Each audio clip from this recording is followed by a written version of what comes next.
Buenas tardes. Quiero agradecerles primero a los organizadores porque afortunadamente me invitan mucho a dar pláticas varias veces al año y la verdad es que me gustó mucho que tuviera una misión muy clara este congreso, que tuvieran algunas preguntas que tuviéramos que responderles. Entonces está muy enfocado a verdaderamente darles un valor este congreso y espero, bueno, por mi parte contribuir para ello. Una de las preguntas que hacen a los ponentes es ¿cómo empezamos? Yo les diría, bueno, casi todos empezamos haciendo otra cosa y a veces tenemos ideas de proyectos y fracasamos. Yo les diría, ¿quién de ustedes estaría dispuesto a fracasar 2, 3, 4 veces en un proyecto? ¿Quién ha fallado 50 veces intentando algo? ¿Una persona acá? ¿Alguien ha fallado más de 50? ¿Otra por allá? 3. ¿Quién ha fallado más de 1000 veces intentando hacer lo mismo? ¿1000? Cerca, pero más de 1000. Bueno, hubo alguien que falló más de 10,000 veces, pero no falló 10,000 veces, aprendió 10,000 veces. El que inventó la luz. Probó un filamento, probó otro, probó pelo de caballo, probó acero, probó un cable, probó otro hilo. Entonces, todos empezamos cometiendo errores. Y luego cuando emprendes el negocio que tienes actualmente, también cometes errores. Tienes afortunadamente la suerte de no cometer errores tan graves para tronar el negocio. Pero yo troné un par de negocios. Eso nunca lo había dicho, estaba pensando en algún congreso. Primero, antes de que hubiera internet en cualquier lado, empezamos a poner un café internet en Izúcar de Matamoros, unos amigos y yo. Fue un cohete porque solo había 6 puntas de Telmex con internet en todo el estado, en el interior del estado. Y bueno, uno de los socios, que era el técnico, de repente se descompuso el enlace ya que hicimos la inversión, computadoras, todo. Era algo, nadie usaba internet. ¿Por qué en Izúcar? Bueno, pues porque había muchos migrantes, es un punto importante. Hay más casas de cambio en Izúcar que en Puebla. Entonces, de repente uno de los que era socios falló la línea y durante mes y medio dijo, yo no voy a Izúcar.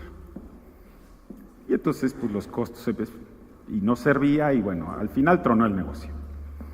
Pero yo les diría que una de las primeras lecciones es que no tienes que fallar 10,000 veces, no tienes que fallar 5,000, no tienes que fallar ni siquiera una si estudias. Y yo les diría que el día de hoy yo he leído 3 o 4 libros que digo, Dios mío, si hubiera yo estado sentado en un foro teniendo una idea para emprender y alguien me hubiera dicho y me hubiera hecho ver la absoluta importancia de los conceptos de estos 4 o 5 libros, me hubieran ahorrado 5 o 10 años de mi vida cometiendo errores. Entonces, les voy a ir hablando de algunos de estos consejos, de algunas de estas ideas que son muy poderosas para que emprendan de manera más exitosa. ¿Cómo empecé todo Puebla? Bueno, yo empecé primero como consultor en una empresa en McKinsey, acabando la maestría. Escogí entrar ahí porque era la empresa como más sexy que reclutaba en Estados Unidos a mexicanos que nos estábamos graduando. Y era muy sexy ir a trabajar a McKinsey, además pagaban, no se imaginan, y te daban un bono por firmar, y te pagaban tu mudanza a México y todo, ¿no? El único inconveniente era que ir a trabajar al DF. Y a mí honestamente pues me gusta mucho todas las mañanas salir al aire libre, estar en la naturaleza y en el DF eso. Hoy ya es un poco más fácil, o sea, hoy vivir en la Condesa ya es una cosa muy agradable, pero hace 10, 15 años vivir en el DF era terrible, ¿no? era el lugar con más criminalidad del país, hoy es de las ciudades más seguras, ¿no? Entonces yo lo veía con aspectos negativos, pero bueno, pagaban muy bien y todo, ¿no? Entonces, luego de eso me invitaron a trabajar al gobierno. Entonces estuve un par de años trabajando en el gobierno. Me tocó trabajar para hacer el primer portal de un gobierno estatal en Internet. Lo hicimos aquí en Puebla. Cuando lo lanzamos, cuando lo íbamos a lanzar, recibo amenaza de un funcionario público para que no lo lance, para que él se pare el cuello con este portal. Y entonces digo, bueno, pues lo voy a lanzar en línea, le digo al gobernador, lo voy a lanzar en línea, aunque no pueda hacer el evento de lanzamiento. Y luego le presento mi renuncia. Y entonces lanzamos el portal y a los 3 meses recibe el premio al mejor portal de todo Latinoamérica. Una cosa que se llaman los premios iBest. Y luego un día vi al gobernador, a Melquiades Morales, y le dije, mire gobernador, mire lo que desperdició, yo le hice el mejor portal. Pero pues no entendió en ese momento. Y alguien lo convenció, un secretario innombrable, lo convenció de que no lanzáramos el portal. Pero bueno, esa es una historia pasada. Entonces, bueno, siempre vas a tener, yo les digo, siempre vas a tener retos en la vida, ¿no? Entonces, sucedió esto. Precisamente estando en un congreso de gobierno electrónico, conozco a un cuate que le llevaba toda la parte de tecnología Fox, un cuate que había estudiado en MIT igual que yo, pero él se había graduado unos 5 años antes. Me dice, deberías de venirte a León a trabajar conmigo. Y entonces era un extraordinario vendedor, me convence a mí y a otras 4 personas que nos habíamos graduado apenas en varias universidades en Estados Unidos, y nos vamos a vivir a León 1 año. Y en ese año pues no ganamos prácticamente nada, pero tuvimos tantísimo conocimiento de lidiar con el mercado, lidiar con tecnología. Y entonces a mí me tocó hacer un proyecto para una delegación y entender lo que necesitaban los ciudadanos del gobierno, y entonces empiezo a hacer les empiezo a hacer un producto para que tenga toda la información de una delegación y casi crearas un sitio en automático. Entonces, hacemos esto, la gente de Microsoft, que era aliada de este negocio, dice, oye, esto está padrísimo, hay que hacerlo más, ¿no? En eso hay unas diferencias en el negocio, el socio mayoritario que nos había invitado no le paga a uno lo que le tenía que pagar, y decidimos salirnos nosotros 4. Me regreso a Puebla y digo, madres, ¿y ahora qué voy a hacer? Llevaba 1 año sin ganar sueldo, había hecho proyectos, este cuate no le pagó a ninguno de los 4, y entonces hago lo que prácticamente el 95% de las escuelas de emprendurismo en el mundo te dicen que hagas cuando tienes que hacer un negocio. ¿Qué es? Planear. Un plan de negocio. Es el error más grande que pueden hacer. Pero nadie en el mundo sabía que esto era un error, era una idea, una mejor práctica. Hoy, el 95% de las universidades en el mundo te siguen enseñando en clases de emprendurismo a escribir planes de negocio. ¿Qué es lo mejor? Lean Startup. Lean Running Lean y Lean Startup. Son 2 de los 4 libros más valiosos que pueda haber en el planeta. Es más, ni siquiera léanlo. Busquen Ash, A-S-H, Maurya, M-A-U-R-Y-A. Ash Maurya. Es un hindú que rediseña una cosa que se llama el Business Model Canvas, que en el 5% de las escuelas de negocios ya entendieron que en lugar de escribir planes de negocios, mejor haces una sola hojita donde plasmas tu idea de negocios. ¿Sí? Entonces, bueno, regreso. Yo llego a Puebla, me dedico 40 días a escribir un plan de negocios sobre una herramienta para crear sitios web. un administrador de contenidos para crear sitios web. Pasan los 40 días, tengo mi mamotreto de plan de negocios, lo veo, lo rompo y digo, no voy a hacer esto. Es muy complicado. Se requiere mucha tecnología, muchas cosas. Y digo, madres, ¿y ahora qué hago? Y entonces, en una coyuntura, me busca entonces el líder del Congreso y me dice, oye Iñaki, queremos subir videos de las sesiones del Congreso Estatal a Internet. Y digo, caray, esta era la época en el que el 90% de quien navegaba en Internet usaba de estos cablecitos de teléfono, lo enchufabas y para conectarte se oía y ya enlazaba y te conectabas por módem y empezabas a navegar. Y le digo, mira, no me hace mucho sentido subir videos. Pero entonces, regresando a mi formación, yo estudié ingeniería mecánica, hice maestría también en diseño de productos, y lo primero que te enseñan es estudia las necesidades de los usuarios. Y digo, a mí no se me hace que los usuarios necesiten estar viendo videos sobre lo que pasa en el Congreso. Debe de haber 20, 30 cosas más importantes. Y entonces, ¿qué sucede? Encuentro una investigación de una profesora de Harvard que había hecho grupos foco y saca una lista de las 40 cosas más importantes, de lo más importante a lo menos importante. Videos estaba en el lugar 39. En el lugar 1 estaba quiénes son los diputados, cómo contactarlos, cómo votaron, cuáles son las iniciativas, etcétera, etcétera, etcétera. Y entonces le digo, mira, hay que hacer esto en el sitio del Congreso.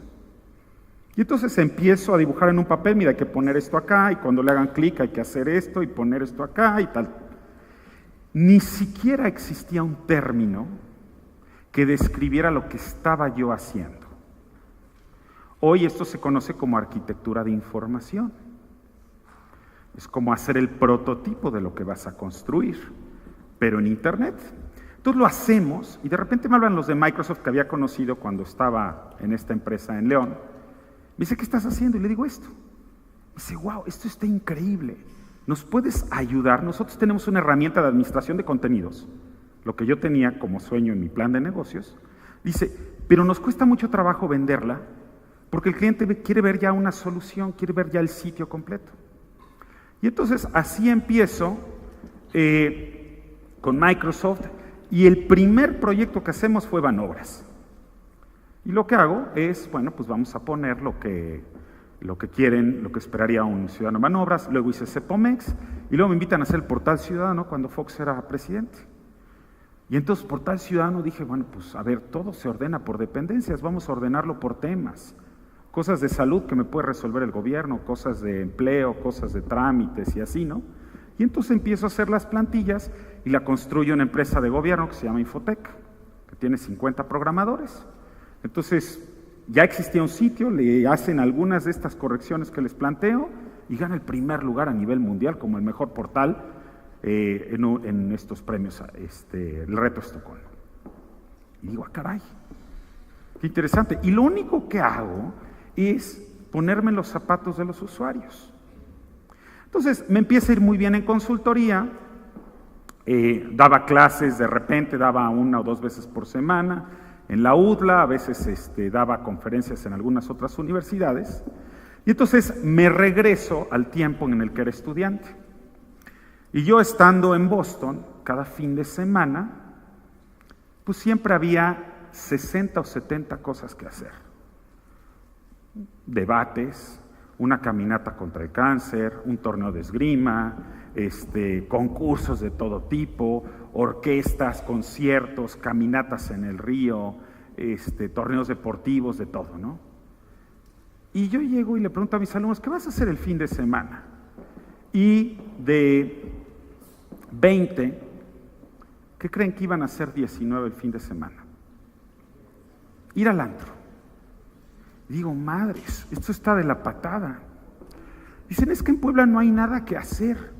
Y digo, no, vamos a romper ese mito de que en Puebla no hay nada que hacer. En Puebla sí hay algo que hacer siempre, ¿no? Y entonces digo, bueno, a ver, voy a empezar a hacer un sitio de juguete, así no le di mucha importancia. Todos los eventos, no, todopuebla.com. Entonces creo el sitio, nada que ver con el sitio actual, y lo único que pongo es los eventos que hay, la cartelera de cine, pero dije, a ver, ¿qué necesita el usuario? Hoy entra una cartelera, entra otro sitio, pero no puede ver los dos en un mismo formato, y uno te pone 14 horas y otro te pone 2 p.m., y uno te pone por salas. Dije, ¿cómo será más fácil? Pues hay que ponérselos todos facilitos. Una necesidad latente, ningún grupo foco te iba a decir, esto es lo que necesito. Tienes que, uno de los retos, si tu empresa es tecnológica, uno de los mayores retos para que te vaya bien es que tienes que resolver no solo necesidades explícitas del mercado, sino necesidades latentes. Una necesidad latente es una que el usuario no sabe que necesita. Nadie te iba a decir, yo necesito un aparatito así, que tenga una pantalla táctil, que tenga iconitos. Nadie en el planeta te lo iba a decir, pero de repente se inventó y lo empezamos a usar. Esas son necesidades latentes, ¿no? Entonces hicimos eso con la cartelera, hicimos esto y empezamos a sacar un directorio de negocios y todo, y sale y empieza a tener éxito, ¿no? Pero yo seguía en consultoría. Y entonces, pues algunos de mis alumnos, oye, quiero trabajar contigo, pues órale, vente. Y no sabía nada de hacer negocios. O sea, yo era muy buen consultor, pero no tenía ni idea de ser emprendedor. Entonces, pues siempre hacía falta para pagar, pero pues como iba muy bien en consultoría, pues pasaba lana de aquí para acá, y ahí lo tuve como 4 o 5 años como juguete. Pero entonces el internet empezó a crecer. Y entonces dije, voy a dejar un poquito proyectos de consultoría y voy a empezar a meterme cada vez más al proyecto, ¿no? Y entonces dije, bueno, vamos a hacer el sitio perfecto. Ya tenía este sitio, versión 1.0, ya empezaba esto del 2.0. Dije, vamos a hacer el sitio perfecto. Entonces, contrato un programador, me meto a las tesis de maestría de la UAP, que tienen a los mejores programadores, me voy con profesores del INAOE, empiezo a entrevistar a ver quién es el mejor de tus alumnos, me echo 3 meses para encontrar al mejor programador, y lo encuentro. Y le digo, hay que hacer ABCD, así, todo lo que hago mis plantillas, hay que hacer esto. Me dice, en 3 meses está. Pasan 6 meses, no está. Pasa 1 año, no está. Oye, ¿juras tú? Sí, Iñaki, te juro por lo que más quieras que en 2 meses está. Saco campaña del Nuevo Todo Puebla. Bueno, la campaña del Nuevo Todo Puebla estuvo 7 meses al aire y no salía el Nuevo Todo Puebla. Y agarro y digo, ya no puedo trabajar contigo. Me voy a San Francisco, conozco una empresa de la India y empiezo lo mismo, ¿no? Así en 3 meses está. 3 meses, 6 meses, 7 meses y le digo, saca esta madre ya. Y la publicamos. Está llena de errores, no tiene la mitad. Ni modo. Bueno, Lean Startup. Toda esta filosofía de Lean Startup, lo que nos dice es que evitemos lo que el 99% de los que emprendemos cometemos el error.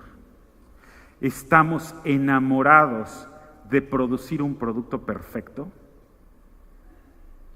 y lo seguimos puliendo, y lo seguimos puliendo, y lo seguimos puliendo, y lo seguimos puliendo, y finalmente salimos al mercado.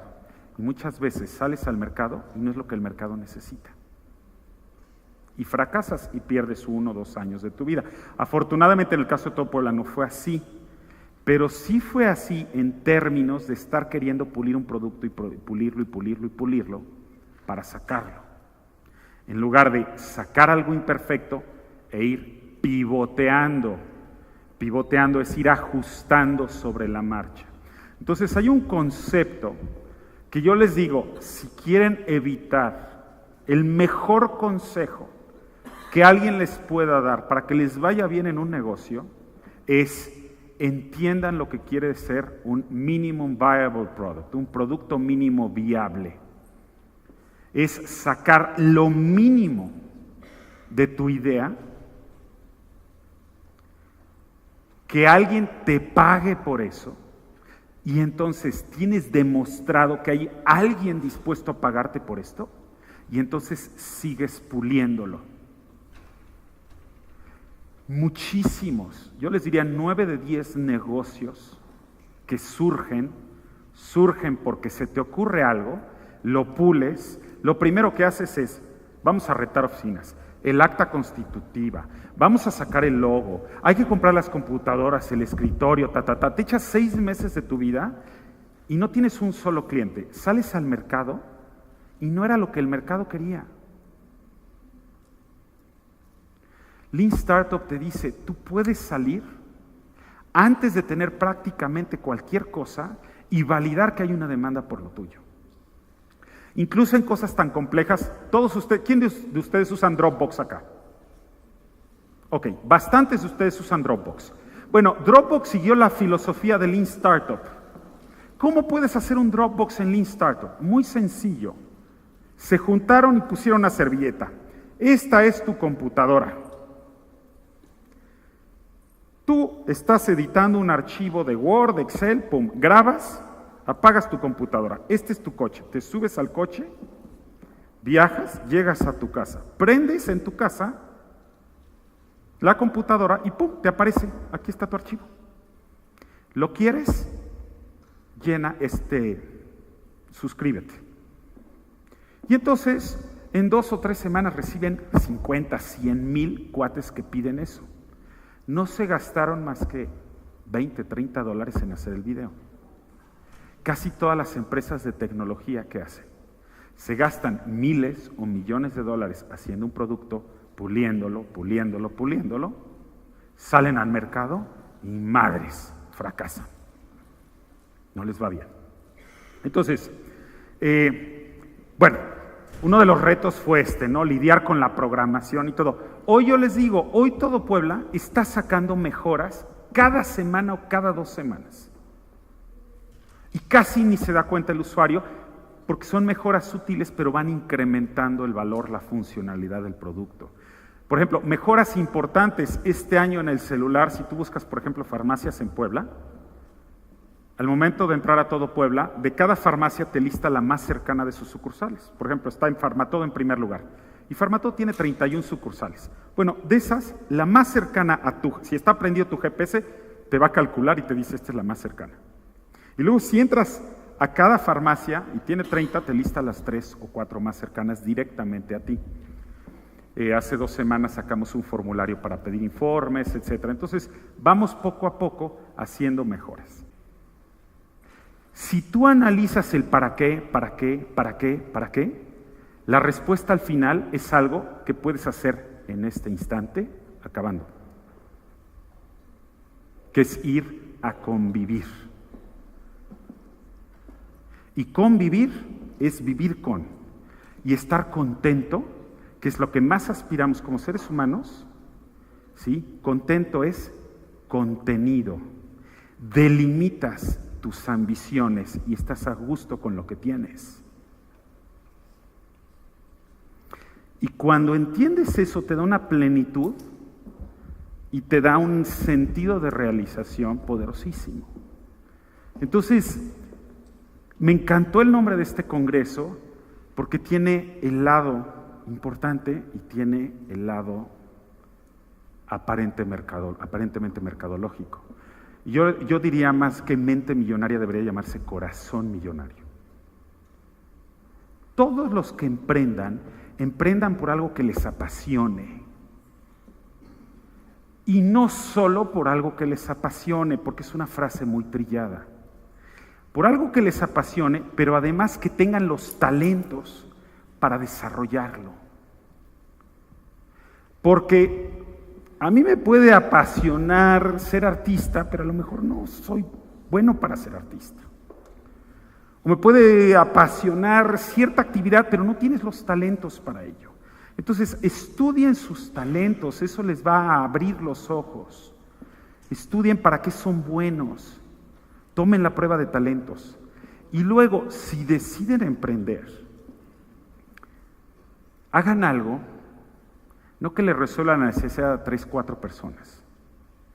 Algo que le resuelva a muchas personas algo. Esa es una buena definición de mercado. Resuélvele algo de manera importante a un buen grupo de gente.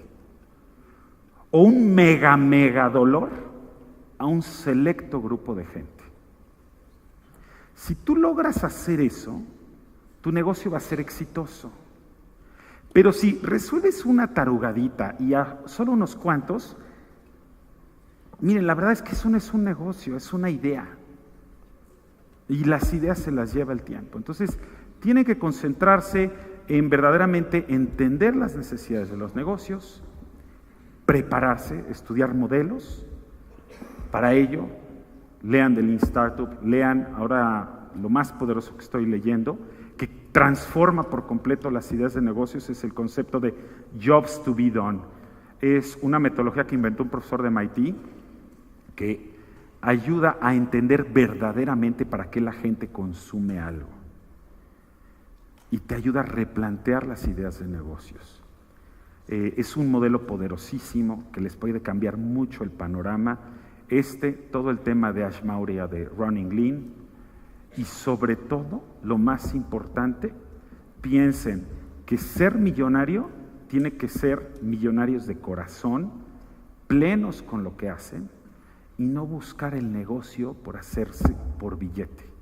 Buscar un negocio como un sustento, como una forma de hacer algo que les dé plenitud, que tu negocio no sea un trabajo, sino que sea un hobby, que sea un pasatiempo, que sea algo que verdaderamente les dé plenitud. Puedes estar en algo que te dé el triple, 10 veces más. Yo les digo, mi primer trabajo en McKinsey, ganaba lo que quería, pero era muy infeliz. Era muy infeliz. Para cerrar, les voy a contar una anécdota. Al tercer día que entramos 6 graduados de distintas universidades de Estados Unidos, y hubo una pregunta, y la pregunta era, oye, mañana toca entregar el reporte final al director de Mexicana de Aviación, de un proyecto que llevas analizando 3 meses. Hoy en la noche es tu cena de aniversario con tu esposa. Y de repente tu jefe descubre que hay un error en una corrida financiera y hay que ajustar todo el reporte. Y va a tomar 5 o 6 horas. Y son las 7 de la noche. ¿Qué haces? 5 de 6 personas que estaban en ese salón dijeron, me quedo. Yo dije, me voy. 6 meses después, avisé, viene la pedida de mi hermana que se va a casar en 2 semanas. Ah, ok, está bien. Una semana antes de eso, oigan, va a ser la pedida. El día anterior, oye, mañana es la pedida. Está bien.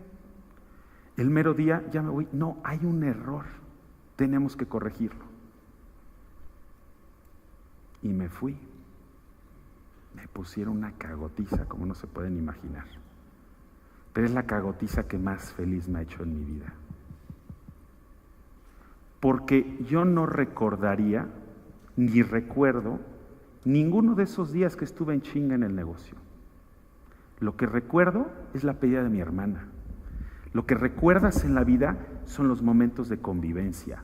Lo que recuerdas es esa comida con tu esposa, ese jugar con tu hijo. Eso es lo que es la vida. Lo demás son billetes y no vale nada. Muchas gracias.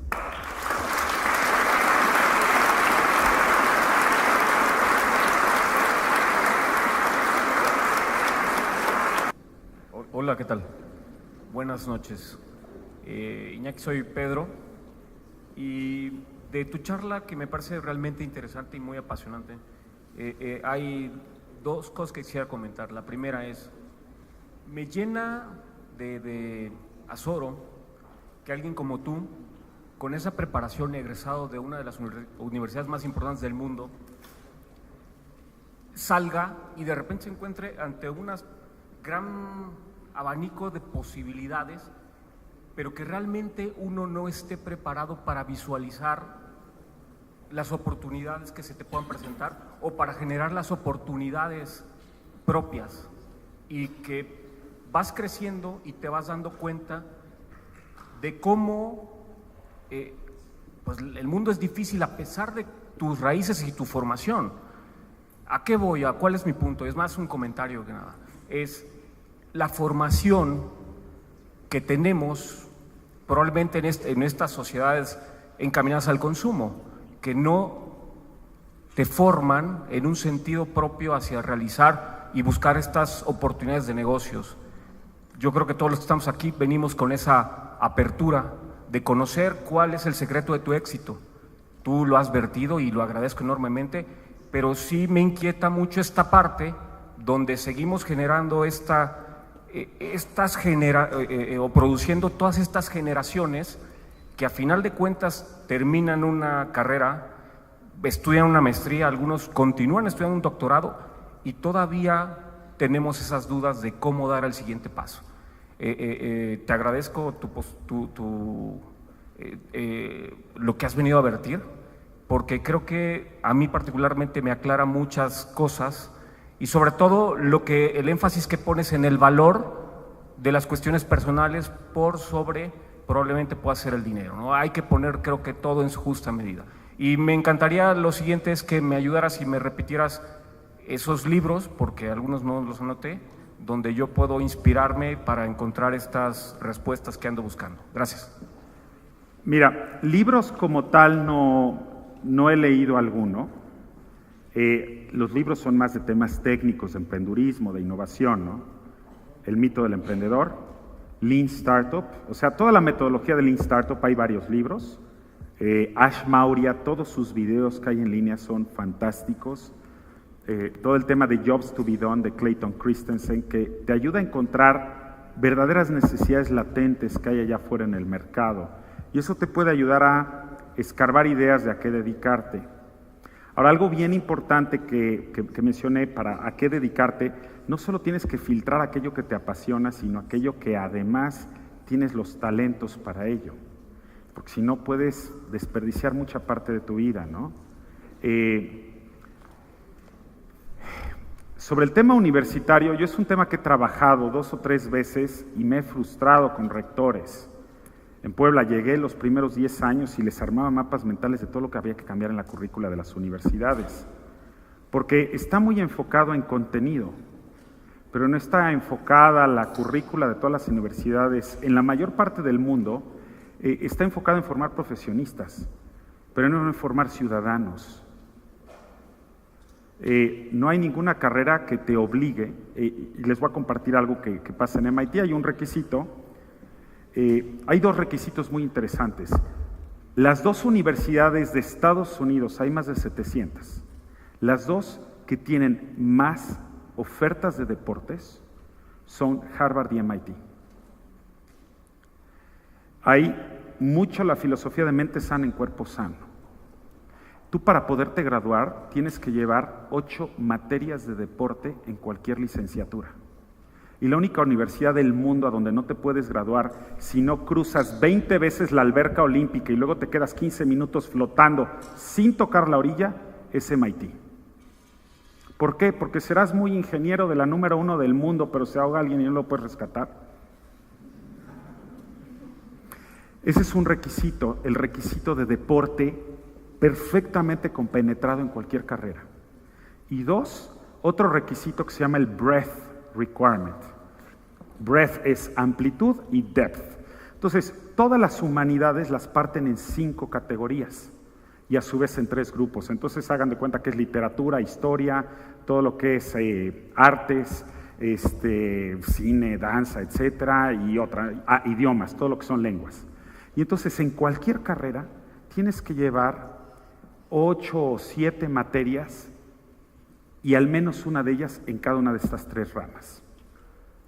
Eso lo que te enseña es a aprender del mundo.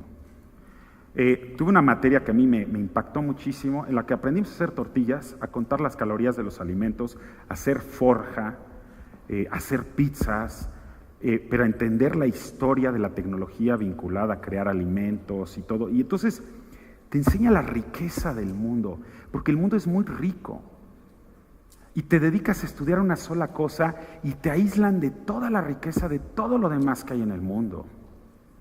De arte, de cultura, de gastronomía, de historia, de tantas cosas, de filosofía. Entonces, ese requisito es muy poderoso. Y el otro requisito es la parte de profundidad. La parte de profundidad es tienes que llevar 4 materias en una sola disciplina totalmente ajena a la tuya. Yo la llevé en economía. Pero hay biólogos que estudian ciencias políticas. ¿Qué te enseña eso? Que no importa lo que estudiaste de carrera, puedes dedicarte a cualquier otra cosa a lo largo de tu vida. Y en el mundo hoy tan cambiante, eso es lo que sucede. El 95% de los ingenieros mecánicos que se graduaron de MIT a los 5 años no hacen nada que tenga que ver con ingeniería mecánica. 19 de 20. Entonces tienes que formar a la gente para un mundo eternamente cambiante y enseñarlo a ser ciudadano del mundo. Hoy tenemos profesionistas que van del trabajo a su casa, consumen Televisa y regresan al día siguiente. Y ahora Televisa se reemplazó por Facebook, ¿no? Entonces es un reto, ¿no? Es un reto formar humanos en toda la extensión de la palabra. Tenemos acá un tesoro que no explotamos. Pensamos que si somos contadores solo podemos ser contadores. Cuando puedes ser pintor, artes, hacer deporte, tienes que cultivar todos tus aspectos como ser humano. Excelente.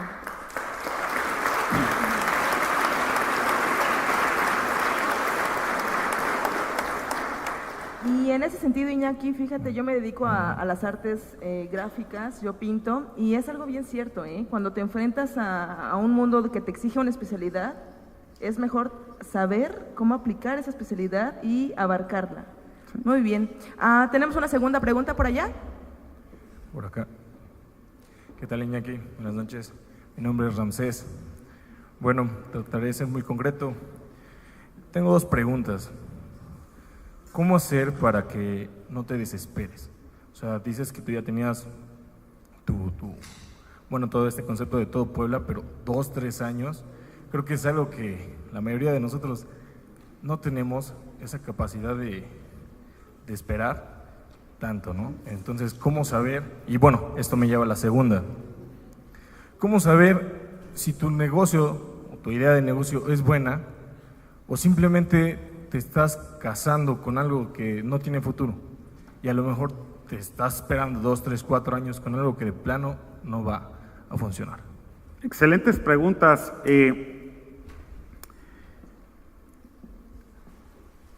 Todo tiene que ver con tus talentos. Hay gente que se desespera muy rápido.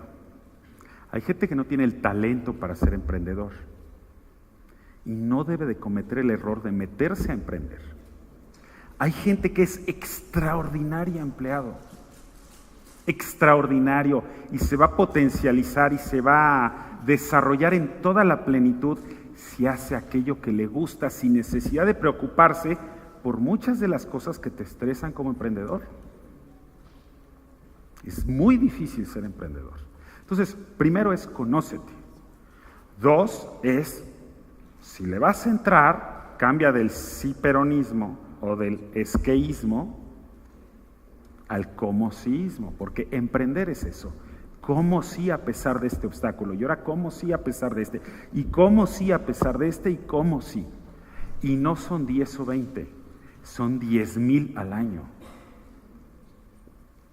Entonces, esa es una. Y 2, ¿cómo saber que estás en un negocio correcto? Yo te digo, yo no lo sabía. Y yo me hubiera ahorrado 5 años de mi vida si hubiera existido esta metodología de Lean Startup y de Minimum Viable Product. ¿Tienes el producto mínimo viable? Es más, dibuja en una servilleta casi y consigue un cliente. Si consigues el cliente, entonces si haces el negocio.